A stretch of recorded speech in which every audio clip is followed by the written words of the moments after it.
Hello, this is Dora Tarver from e-projectmanagers.com, here today to present to you a process for maintaining the master schedule.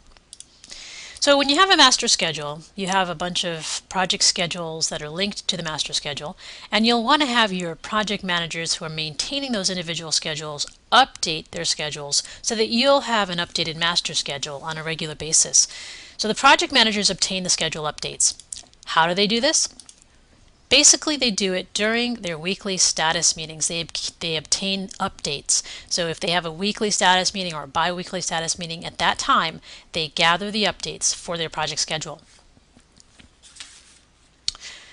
Then, what I recommend to do that is you bring a laptop to the status meeting and you connect wirelessly to your network to log on and open the project schedule.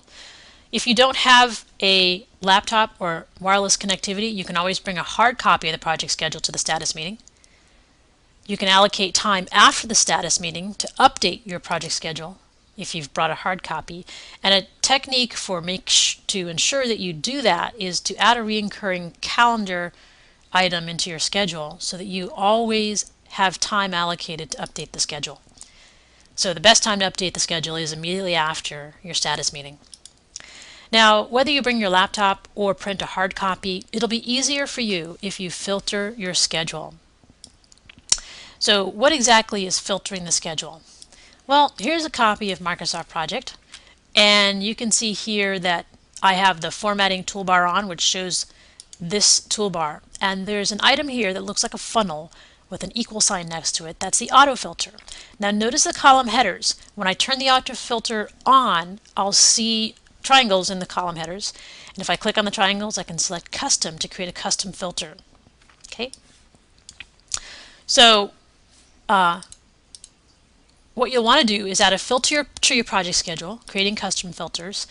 Add filters that show the tasks that should have started that are not 100% complete, tasks that should have finished that are not 100% complete, and show tasks that are scheduled to start in a week or two, depending on what interval you'll want to communicate to your resources. You know, in terms of, hey, this is happening next week or in 2 weeks, be ready for it. Now, if you're concerned about versioning, there are a couple of things you can do. If you're not using Project Server and you're storing your master schedule on a network drive, you can consider doing a file save as. Simply go to the File menu option, do a File Save As, and save the master schedule as a new file name. I recommend putting in the date or whatever versioning information you might need. And then you'll need to remove the link to the inserted schedules. So for example, in this master schedule, I already did this one, but I'm going to show you again here. What you do is you double click on the row of the linked schedule and you'll get the inserted project information dialog box. By default, it'll probably open to the General tab, so just go ahead and click on the Advanced tab. Then on the Advanced tab, notice in the Source Project section, you'll see a checkbox next to the link to project, which shows the path to the project schedule. Check that checkbox off, remove the check, and then click on OK. Now the link is gone. So the link has been removed. So you can do a file save as, but just remove the links, because otherwise every time someone goes in to update the master schedule, if the links are still there, then the saved as copy will also be updated. Keep in mind that this approach will take disk space. If you have any additional questions, please don't hesitate to contact me. Again, this is Dora Tarver. Thank you very much for your time. Have an excellent day.